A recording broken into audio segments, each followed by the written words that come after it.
আসসালামু আলাইকুম রহমতুল্লাহি ওয়া বারাকাতুহু।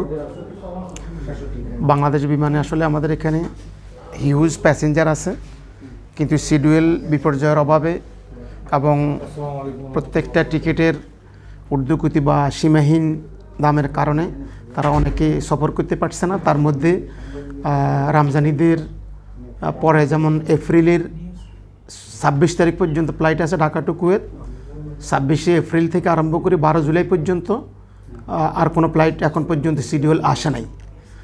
এখন প্রশ্ন হলো, যারা অলরেডি ঈদগামী যাত্রী প্রবাস থেকে যাবে তাদের জন্য কোনো রকম সুযোগ সুবিধা নাই, বা তারা আদৌ যেতে পারবে কিনা ঈদে, তাদের আত্মীয় স্বজনের সাথে ঈদ করতে পারবে কিনা আমরা আসলে নিজেরাও বলতে পারছি না।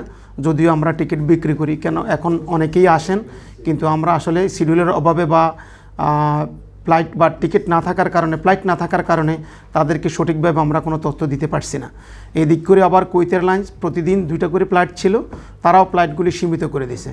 যেখানে সপ্তাহে 14টা ফ্লাইট ছিল, সেখানে সপ্তাহে ফ্লাইট দিছে মাত্র কোনো সপ্তাহে 4টা অথবা কোনো সপ্তাহে 5টা ফ্লাইট দিছে, যেটা আসলে অপ্রতুল্য বা এটা আসলে যাত্রীদের জন্য কোনোভাবেই মানে সুইটেবল না, বা খুব একটা আশানুরূপ নাই আমার কাছে যেমনটা মনে হয়।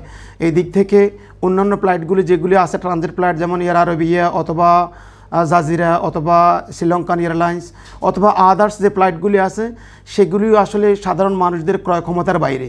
কারণ এখানে আমাদের যারা আছে প্রবাসী রেমিটেন্স যোদ্ধা, তারা কিন্তু বেতন তাদের প্রতি মাসে 60 থেকে 70 দিনার।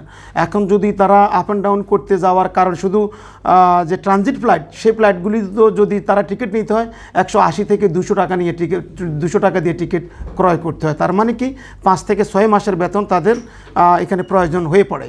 তো সেই কারণে আমি আসলে এখন যারা ক্ষমতাপ্রাপ্ত বা যারা দায়িত্বপ্রাপ্ত, তারা যদি এই প্রবাসীদের কথা একটু চিন্তা ভাবনা করতেন, বা আসলে প্রবাসীদেরকে একটু সুযোগ সুবিধা দিতে চাইতেন, অথবা তাদের মনের গতিগুলি বিশ্লেষণ করিয়া যদি কোনো রকম সুযোগ সুবিধা দিতে, আমার মনে হয় রেমিটেন্স যোদ্ধারা খুব উপকৃত হতো, বা অন্তত আমরা আমাদের আত্মীয়স্বজন যারা আছে তাদের সাথে হয়তো সকলে মিলেমিশে ঈদটাকে আরও বেশি উপভোগ্য করে তুলতে পারত। তাই বলে আমি অলরেডি যারা নীতি নির্ধারক আছেন তাদের কাছে সবিনয় অনুরোধ আমাদের এই বিষয়গুলি বিবেচনা করার জন্য। ধন্যবাদ। আসসালামু আলাইকুম।